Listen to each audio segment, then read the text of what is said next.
Justice Sanjeev Khanna ji, justice B.R. गवाई जी, justice Suryakant जी,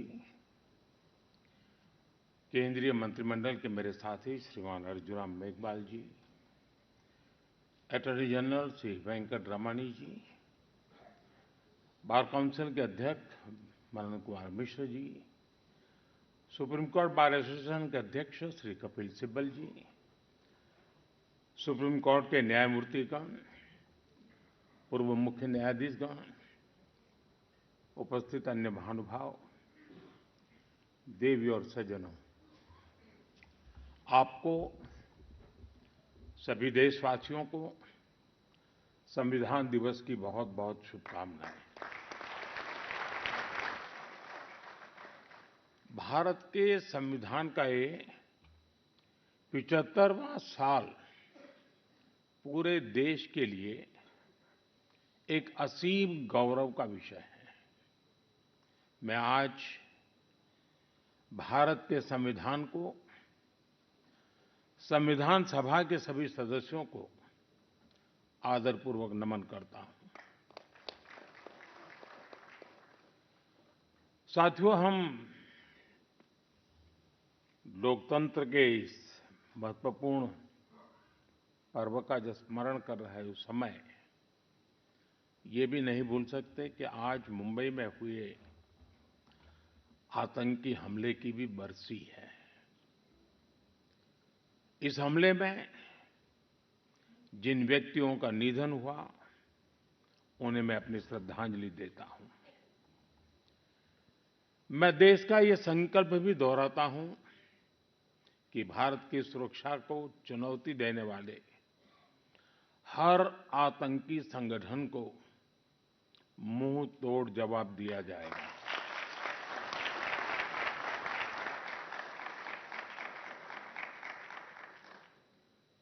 साथियों, संविधान सभा की लंबी बहस के दौरान भारत के गणतांत्रिक भविष्य पर गंभीर चर्चाएं हुई थी।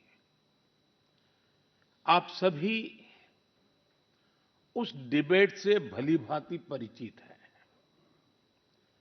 और तब बाबा साहब आम्बेडकर ने कहा था, constitution is not a mere lawyer's document. Its spirit is always the spirit of age. जिस स्पिरिट की बात बाबा साहब कहते थे, वो बहुत ही अहम है। देश काल परिस्थिति के हिसाब से उचित निर्णय लेकर हम संविधान की समय-समय पर व्याख्या कर सकें, ये प्रावधान हमारे संविधान निर्माताओं ने हमें दिया है। हमारे संविधान निर्माता ये जानते थे कि भारत की आकांक्षाएं, भारत के सपने समय के साथ नई ऊंचाई पर पहुंचेंगे। वो जानते थे कि आजाद भारत की और भारत के नागरिकों की जरूरतें बदलेगी, चुनौतियां बदलेगी। इसलिए उन्होंने हमारे संविधान को महज कानून की एक किताब बनाकर नहीं छोड़ा, बल्कि इसको एक जीवंत, निरंतर प्रवाहमान धारा बनाया। साथियों, हमारा संविधान हमारे वर्तमान और हमारे भविष्य का मार्गदर्शक है। बीते 75 वर्षों में देश के सामने जो भी चुनौतियां आई हैं, हमारे संविधान ने हर उस चुनौती का समाधान करने के लिए उचित मार्ग दिखाया है। इसी कालखंड में आपातकाल जैसा समय भी आया और हमारे संविधान ने लोकतंत्र के सामने आई इस चुनौती का भी सामना किया। अटल पेंशन योजना भी सरकार ने शुरू की है, जिससे आप सभी जुड़ सकते हैं और इसके तहत बहुत छोटा सा अंशदान देकर आप 60-65 वर्ष के बाद एक नियमित पेंशन के हकदार हो सकते हैं।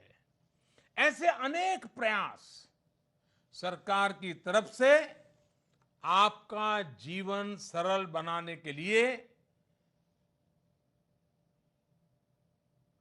किए जा रहे हैं, जिससे कि आप अपने मिशन पर पूरी तरह से ध्यान दे पाए।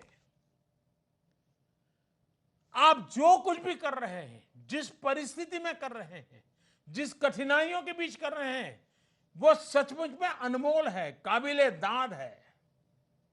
आपका, आपके परिवार का जीवन सही से चल पाए, इसके लिए कुछ सुविधाओं की घोषणा करते हुए आज मुझे प्रसन्नता हो रही है। आज मेरी लाखों ये जो मेरे भुजाएं हैं, ऐसे आप सबके सामने आज मेरे दिल से कुछ बातें कह रहा हूं, और मैं मानता हूं एक ऐसी शुरुआत मैं कर रहा हूं जो उज्जवल भविष्य की ओर ले जाने वाली है। और इसलिए मैं कहता हूं, आपको जो मिलता है उसमें केंद्र की भूमिका रहती है। केंद्र का जो हिस्सा है, हर महीना जो आपको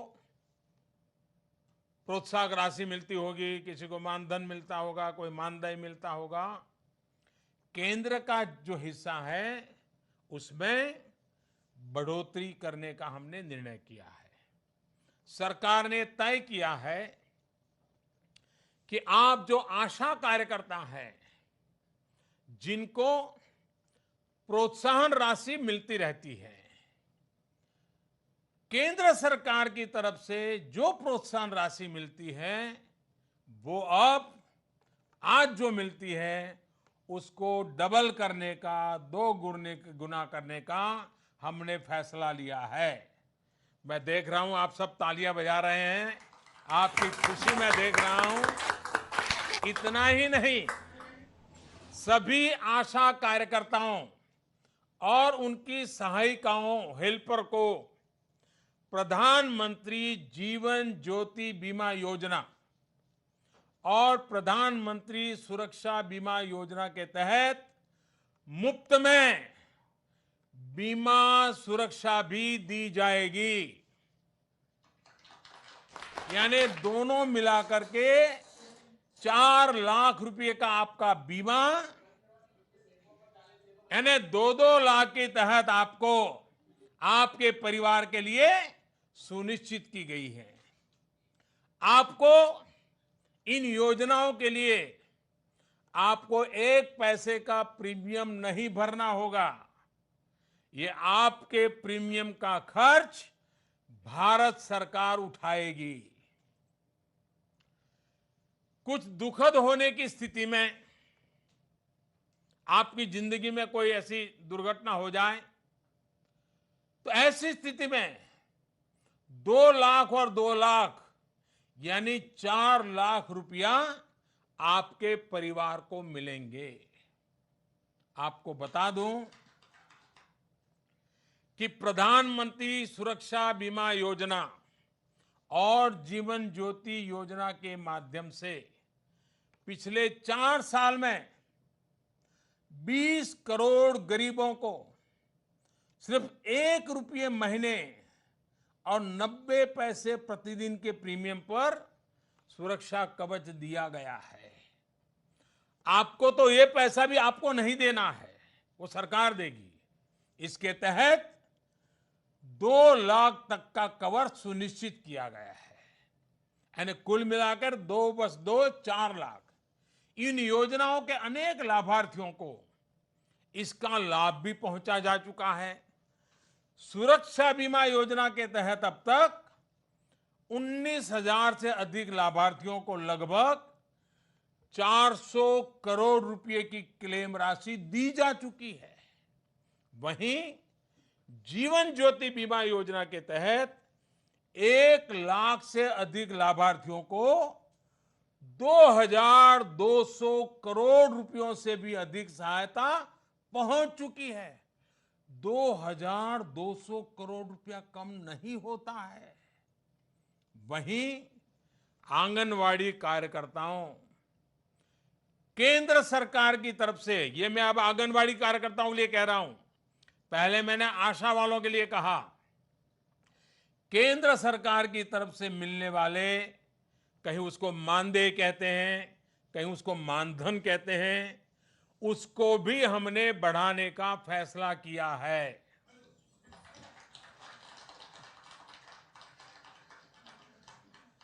जिनको अब तक 3,000 रुपया मिलते थे, उनको अब 4,500 रुपया मिलेंगे। जिनका मानदेय 2,250 रुपये था, उसको बढ़ाकर 3,500 रुपये किया गया है। और ये सब केंद्र सरकार का मैं बोल रहा हूं, मैं राज्य सरकार नहीं बोल रहा हूं। वहीं आंगनवाड़ी सहायिकाओं को अब 1,500 की जगह पर 2,250 रुपये मिलेंगे। इतना ही नहीं, पोषण अभियान के तहत आईसीडीएस, सीएस जैसी तकनीक का इस्तेमाल करने पर 250 से 500 रुपये तक का अतिरिक्त प्रावधान भी किया गया है, जो कार्यकर्ता के उत्तम प्रदर्शन के आधार पर उनको विशेष रूप से मिलेगा। ये बढ़ा हुआ मानदेय हो, बढ़ा हुआ मानधन हो, या बढ़ी हुई प्रोत्साहक राशि हो, ये सब कुछ अगले महीने से ही, यानी 1 अक्टूबर से शुरू हो जाएगा। मतलब कि दिवाली के पहले 1 नवंबर को जब आपका तनख्वाह मिलेगा, तो ये नया तनख्वाह आपको मिलेगा, नया पैसा मिलेगा, अधिक पैसा मिलेगा, आपकी दिवाली और अधिक रोशन होगी। साथियों, स्वस्थ और सक्षम भारत के निर्माण में आप सभी की शक्ति पर मुझे, पूरे देश को पूरा भरोसा है।